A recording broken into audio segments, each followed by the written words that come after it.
Selamat pagi pemirsa, saya Chandra Dewi kembali hadir menjumpai Anda tentunya dalam Cerdas 5 Menit.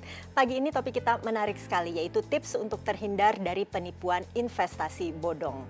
Bersama saya di studio Metro Manulife telah hadir Bapak Lugo Kusumonegoro, Presiden Direktur dari PT Manulife Asset Management Indonesia. Selamat pagi Pak Lugo. Selamat pagi Mbak Chandra. Pak Lugo, ini pemerintah maupun institusi keuangan lainnya ini sudah acap kali menganjurkan untuk tidak tergiur dengan iming-iming investasi bodong ya Pak ya. Namun tetap saja masih ada yang menjadi korban. Nah, kiranya kenapa masih ada yang terjebak dengan penipuan investasi bodong ini, Pak?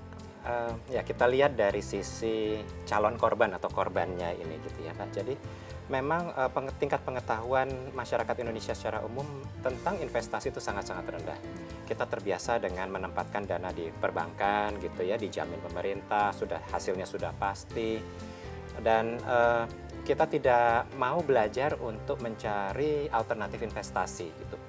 Nah, di saat tingkat suku bunga turun, itu banyak nih tawaran-tawaran investasi yang menarik, yang menggiurkan, yang biasanya sifat serakah kita keluar gitu. Oh, ada yang menarik nih, imbal hasilnya tinggi sekali. Dia lupa bahwa imbal hasil tinggi berarti juga resikonya tinggi. Yang ketiga yang umumnya kesalahan masyarakat kita adalah terlalu mudah percaya. Orang lain sudah menggunakan, kita juga langsung percaya. Nah, kepercayaan ini atau langsung percaya ini melepaskan nalar logika kita untuk harus lebih hati-hati, harus lebih waspada. Ya Pak Lugo, bagaimana caranya supaya kita tidak terjebak dengan investasi bodong ini Pak? Nomor satu adalah produknya itu sendiri, produk yang mau kita beli atau kita investasikan. Apa sih produk yang mau kita beli ini? Apakah terdaftar di regulator?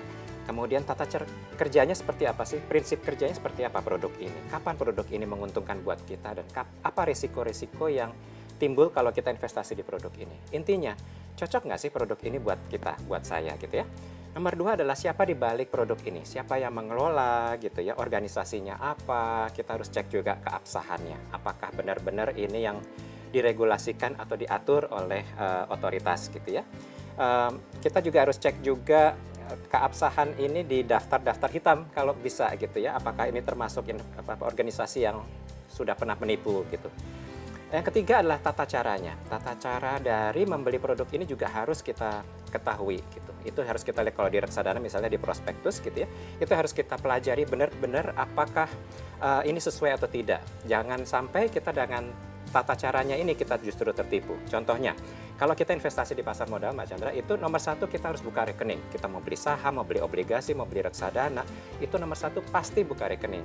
Kalau ini iming-imingnya tidak membuka rekening, itu pasti bodong. Nomor dua adalah contoh lain adalah kalau transfer.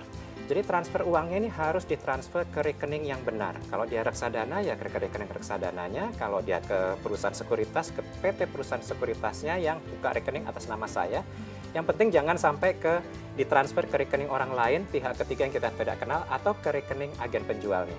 Masih banyak yang ragu tentang investasi keuangan. Salah satunya barangkali reksadana masih ada juga yang beranggapan bahwa ini investasi bodong begitu ya Pak Lugo ya. Bagaimana pandangan Pak Lugo? Kalau reksadananya sih produk yang sah ya, benar-benar yang diawasi oleh OJK. Tetapi banyak saham yang diperjualbelikan itu penipuan, di balik itu ada penipuan. Reksadana juga ada yang dibungkus sedemikian rupa sehingga di balik itu penipuan. Jadi kalau kita mau beli reksadana, apa reksadananya? Tata cara kerjanya seperti apa, kapan dia untung, apa risikonya, seret nggak saya dengan pengelolanya gitu kan. Ketiga, tata cara pembeliannya harus benar-benar sesuai. Jadi apakah itu reksadana atau investasi apapun, nomor satu dicek ke regulatornya gitu ya, ke website regulator atau ke website yang sifatnya independen. Oke, sebagai penutup Pak Lugo barangkali bisa diberikan tips singkat bagi pemirsa supaya bisa terhindar dari penipuan bodong Pak. Ciri yang utama yang produk bodong adalah investasinya returnnya tinggi, itu nomor satu cirinya, jadi harus hati-hati. Nomor dua, periksa siapa, apa organisasi di balik produk itu, siapa yang mengelolanya. Ketiga, jangan mudah percaya, walaupun orang yang menawarkan itu kita benar-benar kenal, teman, saudara, atau digunakan oleh orang yang sudah kita kenal, jangan percaya gitu saja. Periksa, waspada, dan cek keabsahannya di tempat-tempat yang sumbernya bisa dipercaya. Baiklah Pak Lugo, terima kasih banyak atas informasinya ya Pak ya. Sama-sama. Dan pemirsa, demikianlah Cerdas 5 Menit, Cerdas Finansial untuk episode kali ini. Saya Chandra Dewi, terima kasih dan sampai jumpa.